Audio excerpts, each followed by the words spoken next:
بسم الله بسم الله الرحمن الرحيم الحمد لله رب العالمين وعاقبة للمفلحين وصلى الله وسلم وبارك على سيدنا الأولين والآخرين وعلى آله وأصحابه أجمعين.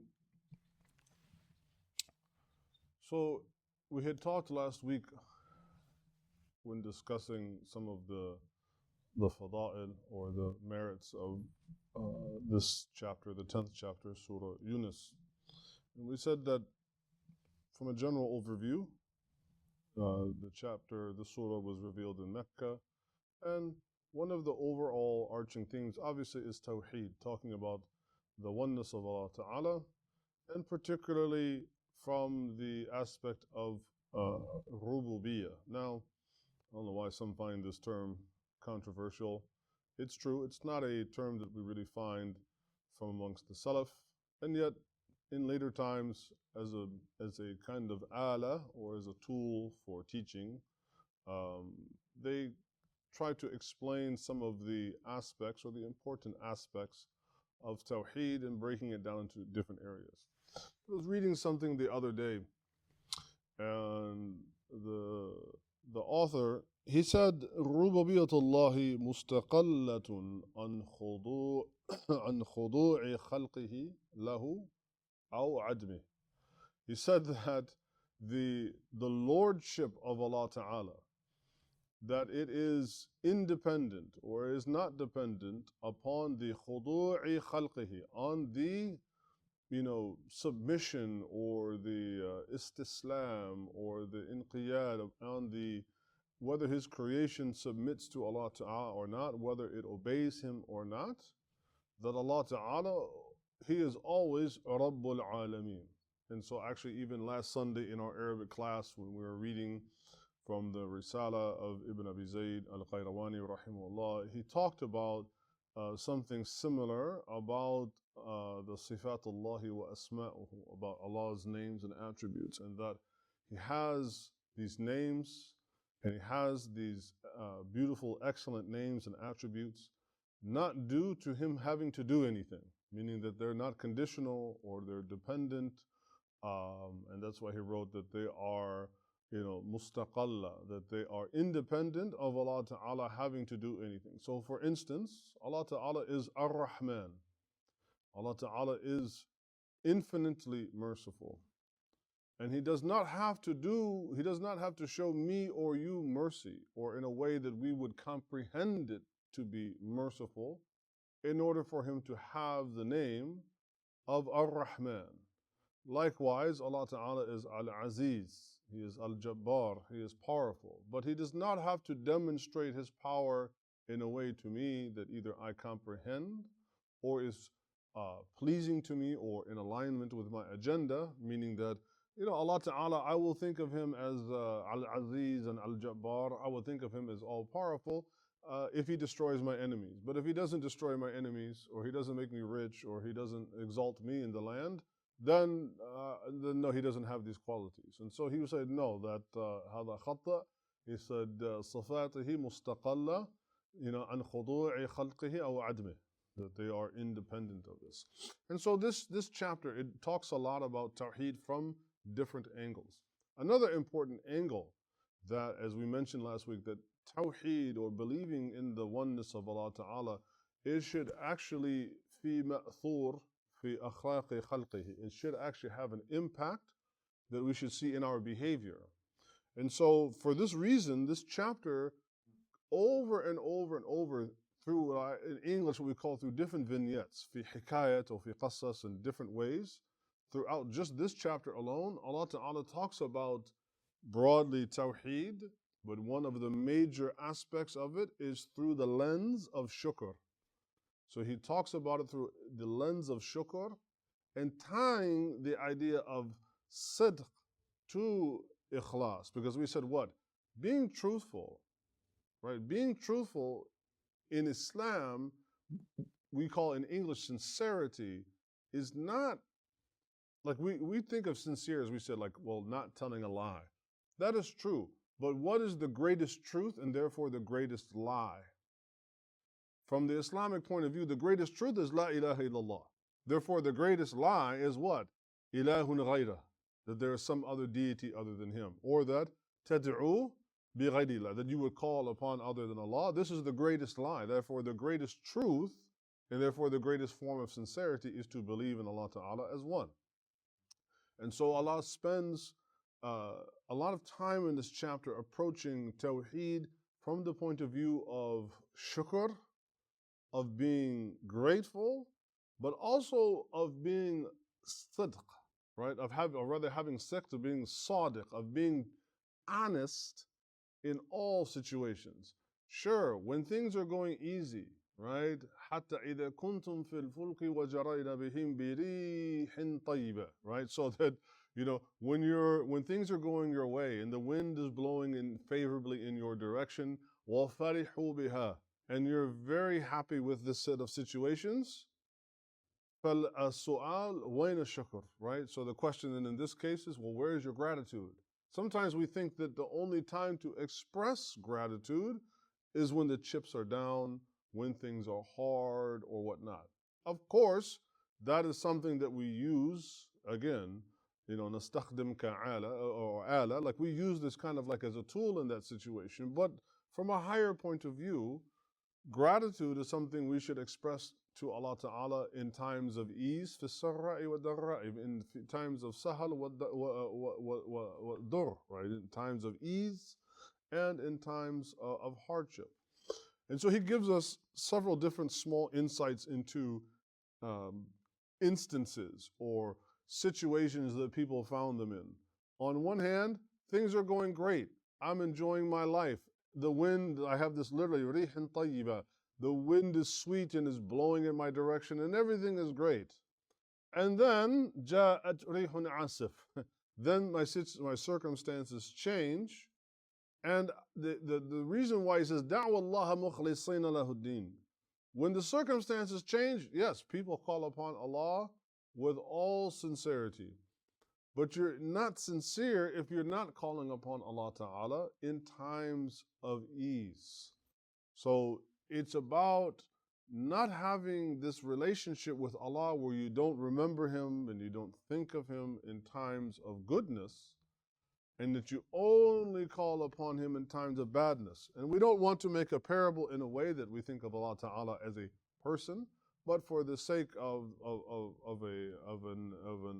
ibadah, of a lesson, we may have even experienced this. Is there somebody that only calls you to borrow money, help them move, or they need something, but they never ever call, or they'll call you, and as soon as you pick up the phone, they just talk about themselves, and when it's time for you to say, oh, gotta go, bye, click.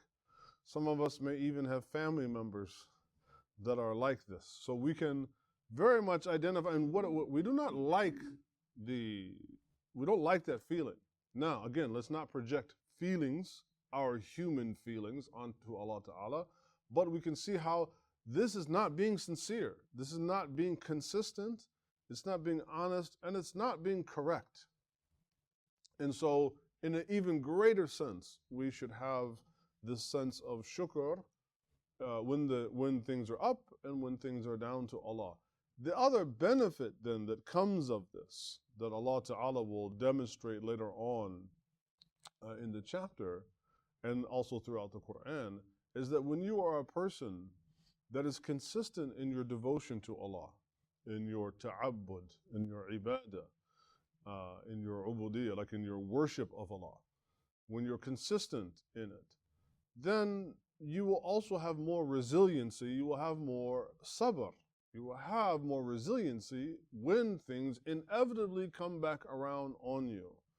And so this is why Allah Ta'ala, as actually Nasr had pointed out, like in Surah Al-Ma'arij, that Allah Ta'ala says about the human being, خُلِقَ هَلُوعًا, that the human being is created with these kind of like too hasty dispositions.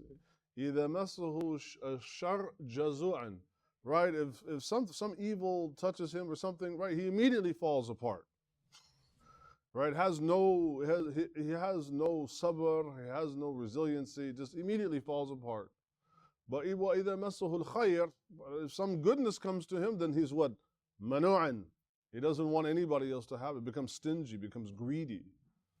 And so by not practicing, right, they say you are what you practice. You're not just are what you preach, but you are what you practice. So you have to practice shukr. And you have to cultivate that sense in you and remind yourself, especially I think when the times are good, that don't think of it like, oh, I got something happened to me that is a good thing. Do not think of it as, of course, we always say, Alhamdulillah. We say that, and inshallah, hopefully, we mean that sincerity, that Allah should be praised, right? Thana alayh, right? That Allah Ta'ala should receive praise for this. This is something, inshallah, we should think of this. However, we should also remember that this is a test. Everything that happens in this life is a test. The pleasant things are a test.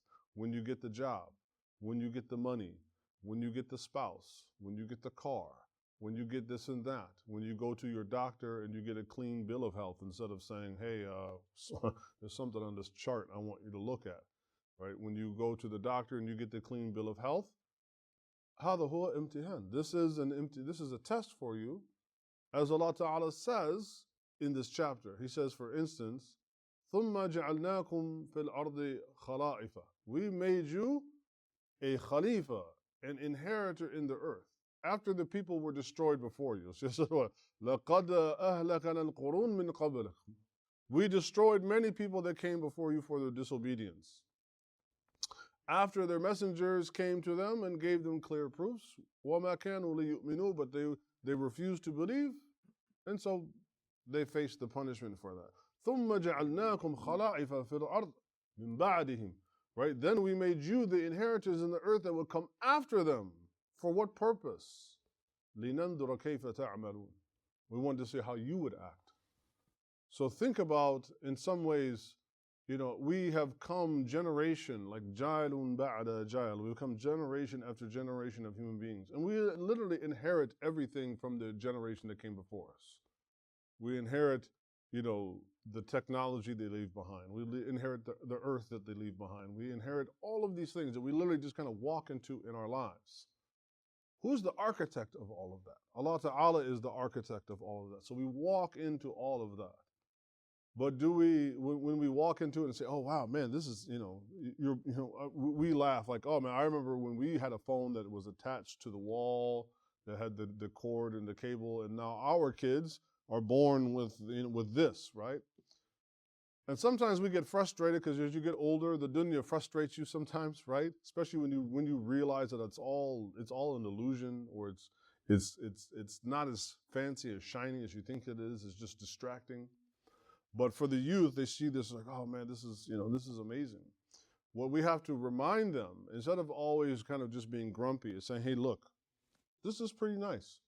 Matter of fact, this definitely is nicer than the phone that was attached to a cord that went to the wall. I can't deny that. But understand this is a test. And in fact, this in particular be more like a fitna, right? But it's a test. And so if we understand that is life is about test taking. Now, why do we take tests? When school, what's the purpose? I'll let Jeremiah answer this one, because he's a good student. Why do we take tests? To test and see how much you've actually learned from the lessons you've been taught. Yes, see how much you've learned. So that if you see how much you've learned, then you can, what is it that we're gonna do something with that knowledge, right? So if we are constantly taking tests, and you're getting back your report card consistently, you keep getting C's and D's, what is it telling you? It doesn't say that you're stupid, right? I think that's the problem of a lot of education systems. If you come back and getting C's and D's and whatnot, it's not that you're stupid. It's that you're not paying attention. And that typically you're being distracted and you're prioritizing other things that you need to give a priority to in order so you can pass this test. Because if you pass the test, you're going to use the knowledge gained from that test taking to go on to the next test and pass that test and then pass that test. Ultimately, so when we go in the grave, right, there's 3 questions we all got to answer. Right? If you think about it, all of life is going to boil down to answering 3 questions in the grave that will determine largely where we will go after the grave. Man rabbuka, man nabiyuka, wa ma huwa dinuka. Right? Who is your Lord, and who is your prophet, and what is your religion? Now you might say, well, this is easy. Well, as we know, all good test givers like trick questions. So if it seems easy on the surface, that means that in reality, fil waqi'iyya, it's not gonna be easy, right? So because those answers that when we're given those answers by those questions by the angels in the grave, the answers will come of their own selves in a way. We will not be able to, okay, well, just give me a minute. Let me ask, hey Google, what's the 3 answers to these questions? No, they will come of their own volition depending on how we lived our lives. And so think about all of the tests that we will go up and down in this life. We will experience loss. وَلَنَبْلَوَنَّكُمْ, right? As Allah Ta'ala has promised. We swear an oath. Allah Ta'ala says we swear an oath that we will give you a bala. They will test you with what? Jawa'. What? وَنَقْصٌ مِّنَ الْأَمْوَالِ وَالْأَنفُسِ. We will test you with hunger, loss of wealth and life and thamarat and all of the good things of life. We promise, we swear an oath to you. So it's also like your test giver is like, there's going to be a pop quiz on Friday. But, it's Tuesday afternoon. So you're like, yeah, I got this. So don't let this life, frustrate you, distract you, or let it slip through your fingers without keeping firmly in mind, I have a test I have to take. And this is why Allah Ta'ala, He calls it the liqa. إِنَّ الَّذِينَ لَا يَرْجُونَ لِقَاءَنَا. Those that have no hope in their meeting with us, in the testing with us, in the giving of their book with us, their interview with us, their judgment with us. They don't have any hope. وَرَضُوا بِالْحَيَاةِ الدُّنْيَا. So people that don't think about the test that Allah Ta'ala is giving us and the ultimate questioning and review of that test, instead of being responsible in submitting, instead of being responsible in conforming with what Allah Ta'ala has commanded, they turn to the world. وَرَضُوا بِالْحَيَاةِ الدُّنْيَا. They become satisfied with this lowly life. وَطَمَأَنُّوا بِهَا. And then the world itself, it's like it gives them a sense of tranquility. But imagine if that thing that gives you a sense of tranquility one day will be taken away. Then where is your tranquility? If the thing that gives you satisfaction goes away, then how do you have satisfaction? So the only thing that will give radwan and tuma'nina is iman billah. The only thing that will give the human being permanent, secure sense of satisfaction and safety is belief in Allah. This is why we are called a mu'min. Right? The mu'min huwa alladhi mu'man ala yawm al-qiyamah. Right? The mu'min in Arabic means the one that is made safe. We say believer. But amana actually means to make something safe from harm. And therefore the mu'min with a fatha is the one that has been made safe. So we are made safe from any chastisement. We are made safe from any lack of happiness. We are made safe from any loss permanently in the hereafter by our belief in Allah. So these are some of the things that Allah talks about in this particular chapter about why the oneness of Allah is important, how it should impact our character.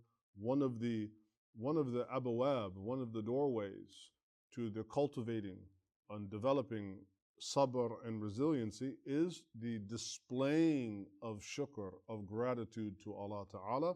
And inshallah, these things are what we can practice throughout this life to prepare us for the tests of the grave. And inshallah, to put in our hearts Raja li liqa'illah, inshallah, to put hope in our hearts to meet Allah. And we ask Allah Ta'ala to make us from amongst those to put hope in our hearts to meet Him and hope for His mercy and hope for the delights that He has prepared. U'iddat lil muttaqeen, the delights that are prepared for the people of piety and those that believed in Him and believed in Him alone. وصلواته وسلامه على النبي الكريم وعلى آله وأصحابه أجمعين والحمد لله رب العالمين. آمين. جزاكم الله خير.